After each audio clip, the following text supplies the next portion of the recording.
Oi, gente! No vídeo de hoje a gente vai falar sobre como extrair o melhor dos nossos livros e como ler de uma forma efetiva, né? Como que a gente vai reter na memória as informações que nós extraímos dos nossos livros. A primeira dica que eu dou para isso é você definir o seu objetivo de leitura. Por exemplo, é o livro que eu tenho que ler? É um livro de algum trabalho? É algo que o meu professor passou?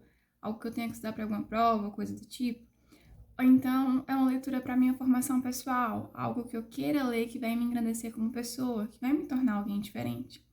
Ou então se é uma leitura por puro entretenimento, né? Algo que vai ali me distrair, que vai me entreter. Eu vou ler de formas diferentes conforme o meu objetivo. E aí eu já entro na minha segunda dica, que é tenha um caderno de anotações sobre os livros que você lê.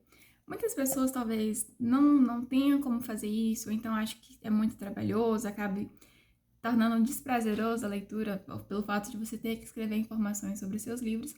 Mas aí a gente vai adaptando conforme a realidade. Por exemplo, se você não quiser ter um caderno, então achar que não é necessário, eu acho interessante pelo menos essas fichas pautadas, por exemplo. Elas são bem baratinhas e seria interessante escrever informações do livro para você colocar no próprio livro mesmo, né? Fique aí como dica. O que eu sempre coloco no meu caderno é o nome da obra, né? É o autor, a editora, a quantidade de páginas e o período que eu li aquele livro. Para depois, quando eu for fazer no final do ano a síntese, né, de quantos livros eu li naquele ano, eu ter mais ou menos a noção de qual mês rendeu mais, qual mês rendeu mais, e, enfim, coisas assim. A terceira dica que eu dou, algumas pessoas podem se escandalizar com isso porque não estão acostumadas, mas é escrever no próprio livro, né? Não, mas nossa, como que eu vou escrever no livro? Ele tá perfeito, não pode. Gente, né, vai do seu gosto. Se você não quiser escrever, anota num post-it, anota numa ficha, numa folha, coloca dentro do livro. Mas pra mim funciona, porque o livro já tá ali, né? Então, assim, pra mim os livros eles estão ali pra ensinar pra gente alguma coisa. E é muito mais fácil, tá com o livro ali na mão, né? Você pega só uma caneta ou um lápis e escreve informações que você lembra que sejam úteis. Por exemplo, alguma palavra que você pesquisou o significado, ou então o período que está acontecendo a obra, né? Ah, você lembrou que nesse período aconteceu, sei lá, por exemplo, a Revolução Francesa. Então você anexa ali como informação importante para você entender o contexto daquela obra também. Eu tenho esse costume, ajuda bastante. Eu costumo marcar os meus livros com lápis de cor no lugar do marca-texto e eu costumo escrever com lápis de escrever. Porque, ó, mas aqui, ó, às vezes eu escrevo, a maioria das vezes eu escrevo de caneta porque é mais fácil, né? Mas tenho tentado escrever de lápis a lápis porque a caneta com o passar do tempo ela vai ficando um pouco manchada, né? E com lápis de escrever não, depois você pode até apagar, né? Se a sua escrita não for tão marcada.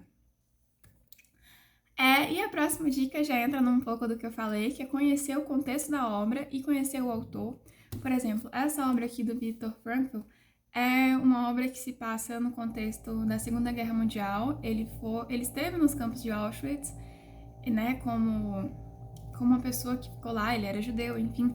Então o contexto da obra se passa nisso e o Viktor, ele é eu não me recordo ao certo a profissão dele, mas é algo entre psiquiatra e psicólogo, é algo assim, eu não pesquisei sobre isso.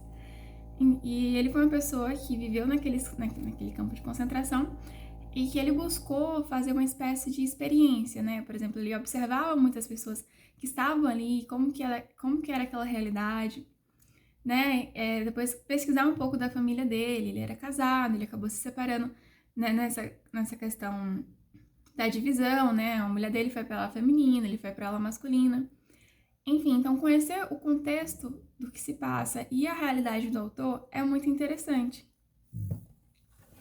Certo, eu vou dar mais um exemplo, ó. É porque eram os livros que estavam aqui em cima da minha mesa.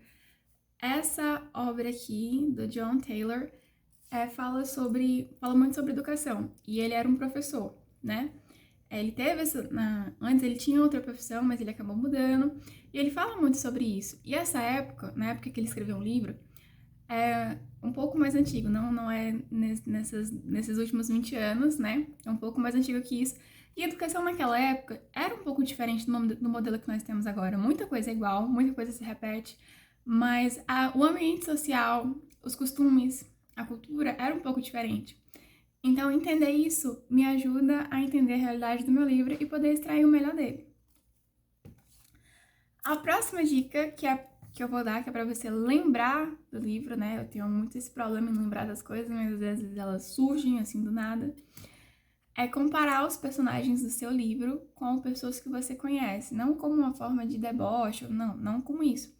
Mas para você associar e de repente ter algum insight. Por exemplo, eu li no livro tal uma personagem que ela tinha tais características, ela parece com alguém que eu conheço.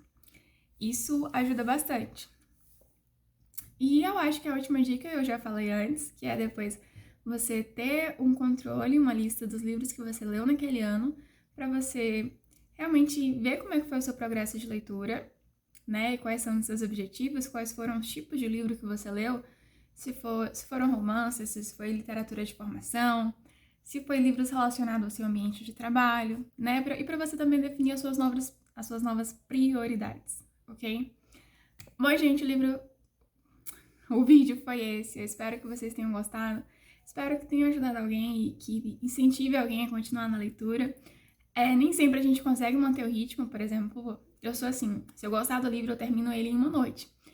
Mas aí depois, os próximos livros que eu vou ler, eu vou ficar adiando e aí vai atrasar tudo.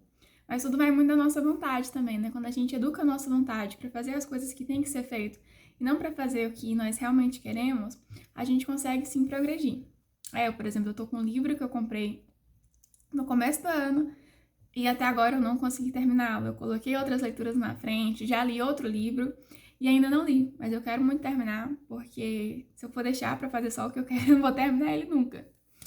Então, gente, é isso. Se inscreva aqui no canal se você acha que o conteúdo que eu produzo aqui pode te ajudar de alguma forma e não deixe de curtir esse vídeo se você gostou.